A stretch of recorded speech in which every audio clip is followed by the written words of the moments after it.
Hamjambo na karibuni tena watazamaji wangu wa BM Daily Politics.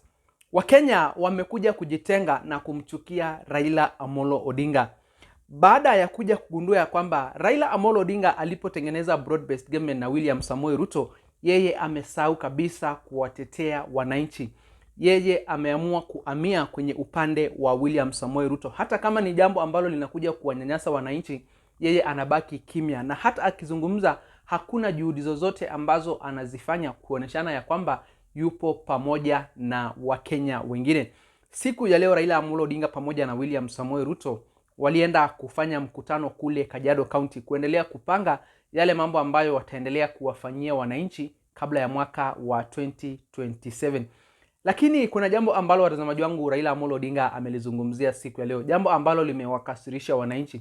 Kwa sababu wakati wananchi wanapinga jambo fulani, Raila Amolo Odinga yeye anaonekana kulisupport. Mwaka uliopita vijana wa Gen Z pamoja na Wakenya wengine walikuwa wameingia kwenye maandamano ili kupinga mpango wa serikali ya Kenya Kwanza kukiuza kiwanja cha ndege cha Jomo Kenyatta International Airport kwa yule muhindi ambaye anajulikana kama Adani. Kumbe hii mipango yote ambayo vijana wa Gen Z walikuwa wanaifanya kupinga Adani hapa nchini Kenya ni jambo ambalo alikuwa linamfurahisha Raila Amolo Odinga.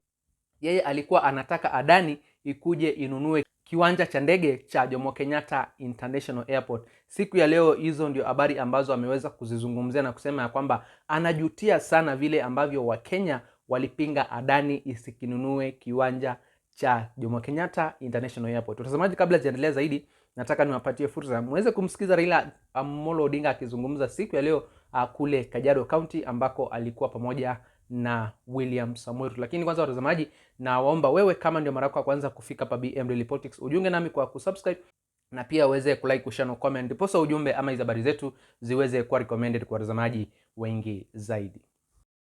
So this meeting is taking place at a particularly opportune moment.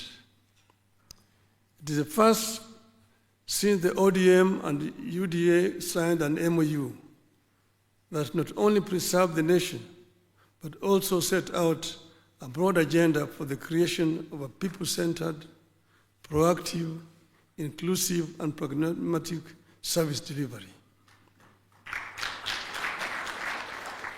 The review also comes at a trying time for the country, emerging from those demanding better services and more say in government. The ferment is also driven by those who feel they have to be in power. Both categories are citizens of Kenya. They deserve a hearing.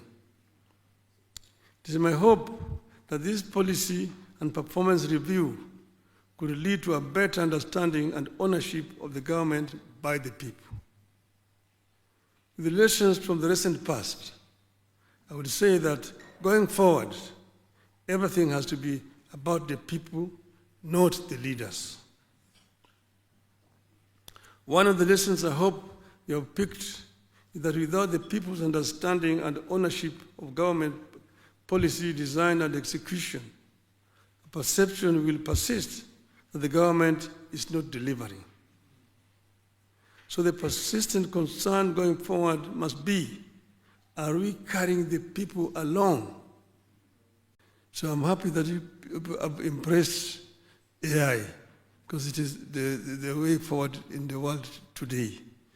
And Kenya is very strategically situated where we are. We are very fortunate. Kenya can become a hub, a big hub.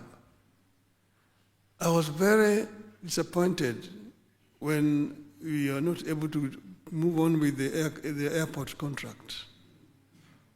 That was really very unfortunate. You know, we had awarded the Greenfield airport contract before we left government with Kibaki in 2012. That contract was cancelled.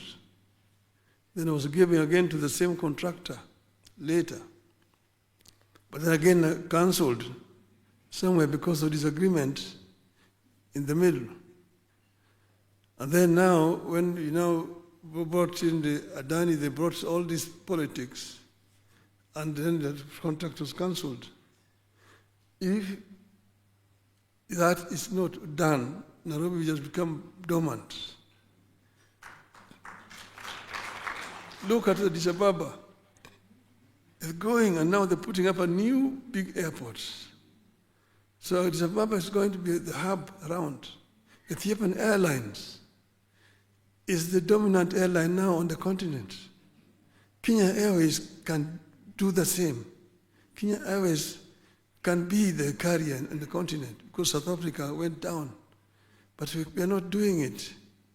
You need to find a way. Look at Emirates. The people in the Emirates there do not look at that airline for making profits. It's basically a vehicle bringing investors, tourists, shoppers to the Emirates. KQ can be making losses so long as it's bringing people to our country. See, this is the thing. And put up a big airport in Nairobi. If you don't do it, Rwanda is going to do it. Kigali will become the hub around here. You can do it here in Nairobi, and Nairobi becomes the hub and become the Dubai of Africa. And if you look at Korea in the 60s, it was just like rural Kenya. If they show you what it looked like, the rural Korea, it was like our rural Kisii today.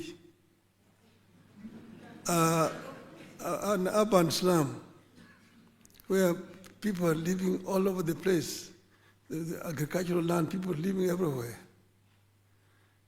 Then they decided deliberately that you need to bring people together.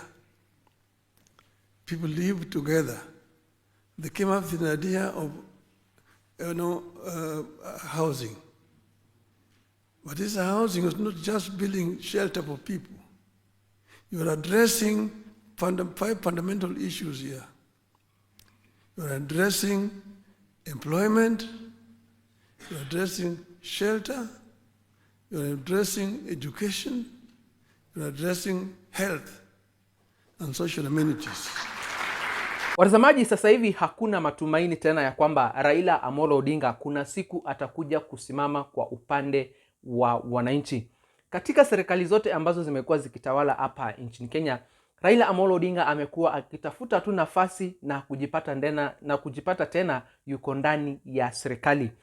Sasa hivi mahali imefikia, watazamaji wangu, wananchi wamepoteza imani kabisa na huyu Raila Amolo Odinga. Hata mwaka wa 2027 ajiondoe kwa broad based government, wananchi hawatakuwa tayari kumsupport na kumpigia kura, kwa sababu akishindwa kwenye hizo kura za uchaguzi wa mwaka wa 2027, tena serikali itakayofuata mtamuona tena anakula meza moja na wale wapinzani wake, alafu wananchi wanabaki wakiteseka. Hilo ndio jambo ambalo wananchi wamekuja kujifunza kuhusiana na kiongozi wa upinzani Mheshimiwa Raila Amolo Odinga. Sasa hivi yupo kimya wakati dhuluma na mateso zinaendelea kufanyiwa vijana wa Gen Z.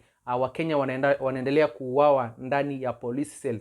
Yeye yuko kimya kabisa. Anazungumza tu mara moja na anakimya, hataki kuchukua hatua yoyote. Watazamaji, nitakomea hapo, lakini msiende mbali, nitakuwa narejea hivi punde na mengi zaidi ya kuwafahamisha. Kabla ya kutamatisha watazamaji wangu, ningependa kuwakumbusha wewe mtazamaji, kama ndio mara yako ya kwanza kufika hapa BM Daily Politics, uweze kusubscribe na pia uweze kulike, kushare na comment, ndipo ujumbe ama habari zetu ziweze kuwa recommended kwa watazamaji wengi zaidi.